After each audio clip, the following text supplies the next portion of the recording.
What's up, guys? Welcome to another video. I'm here with Drew from the channel Drew466, and today we'll be reviewing this cheap American flag pattern pocket knife he bought on Amazon for, what was it, 25 bucks? Something like that. Something like that, so it's pretty cheap. But first off, close look at it. Looks really nice. It has the American flag and that little skull on the side, and then it's got a pocket clip right there, which actually helps for a pretty good deep carry, and the flag pattern even goes onto the blade a little and fades out. It's got a lot of holes in it for weight reduction, but it's still nice and sturdy. And it's a automatic flipping knife, so you've got the little stub back there and it just flips open like that.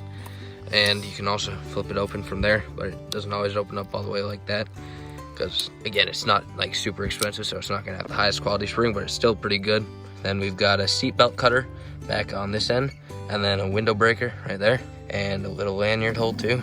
So now that we've looked at how it looks, we're gonna test it out on some sticks and wood and that type of stuff. Here's a live branch that we just cut off, and he's gonna be demonstrating the sharpness and the carving ability on it. So as you can see, it carves like I'm barely pushing. It can carve very slick and easy. Gotta sharpen it every once in a while. Let's say you're in the woods like every day in the week and you use the knife for about an hour a day. That would be probably, you should sharpen it at least once a week. There you go. I barely even tapped. Yeah, and he's been using it for a while, so it's not factory sharpness. It came really nice, razor sharp. I bet you could have shaved with it. But yeah, it's still pretty darn good after using it for a while. My channel name is Drew466 because I changed it. It used to be Boys Outdoors, but I do a lot of yo-yo videos, outdoor videos. We built this for about 2 years ago, so it goes all the way back there. Yeah, there's a trail that goes way out over there. We've built a lot of stuff, as you can see that fort right there. That's pretty sick. No water can get in. And we had like a whole town. We had a stand-up fort over there they could live in. We had a little teepee right there. All right, so here I'm gonna be trying out feather sticking on this, which is a good thing for starting a fire. If you don't have a big flame or something, your lighter fluid is running out, or even if you have a striking rod, you can do this. So the basic thing is you just make curls of wood. If they fall off, that's okay. It's all good kindling, whether or not it stays on the stick. But the point is, sharp enough to make curls in the wood. And if you have curls of dry wood, you can start a fire basically no matter what technique you use. If you're using little sparks, you just have to get something that's really nice and flammable, cotton or something like that. But as you can see, it's making good shavings here. There's a few over here. Here, Drew, come over here. Show them, and then the stick right here. It's pretty good. And you know, this type of wood isn't the best for feather sticking, but it still did it fine. Yeah. All right, now that we've done that, we're gonna do the most dumb trend that people do with knives, but it's a good test for anyone who does do that type of stuff. We're gonna be batoning to split little pieces of wood.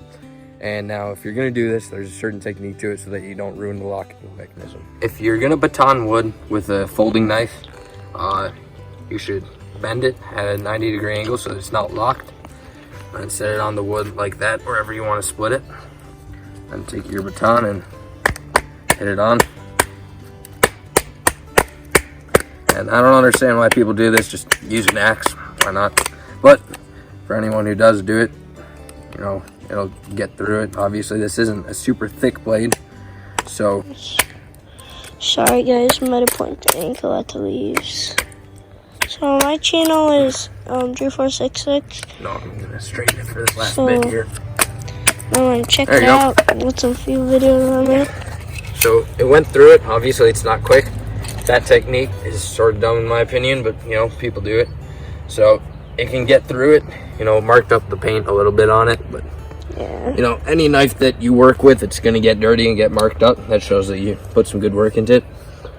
So now we're going to test the glass breaker and the seatbelt cutter. So we're going to test out the glass breaker right here. It's this little pointy thing right there. We're going to break the glass. This is a little round, so I think this is intended for car windows, so it wouldn't be rolling away from you.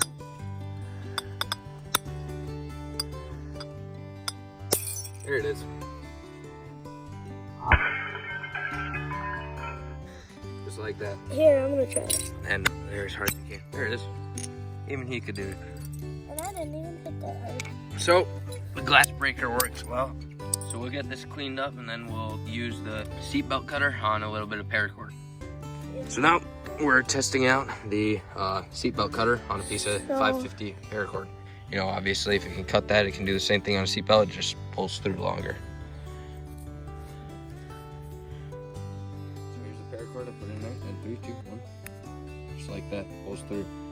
And it's a little hard for Drew because it's sort of hard to pull it, but you know, when you're in a situation where you need to use a seatbelt cutter, like in an emergency or something, you're gonna have a lot of sudden strength that you don't know where it came from anyway. Let me try cutting through 2 strands per cord.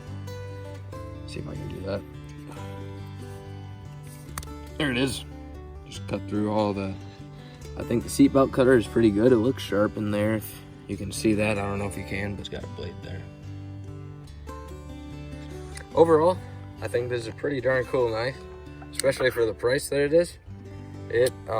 I mean, obviously the blade steel isn't as strong as some really nice ones, but you know, it'll get the job done. It's just a difference between like nicer steels, sharpen it every 2 weeks instead of every 1 week. But you know, either way, you're gonna be sharpening it no matter what knife you get. So overall, I'd say there's no reason not to get it. Everyone has 20 bucks basically. So, you know, just go and pick one up on Amazon. I'll leave a link in the description. And also a link to Drew's channel, Drew466. And thank you guys for watching. Please like and subscribe and comment. And I'll see you all in the next video.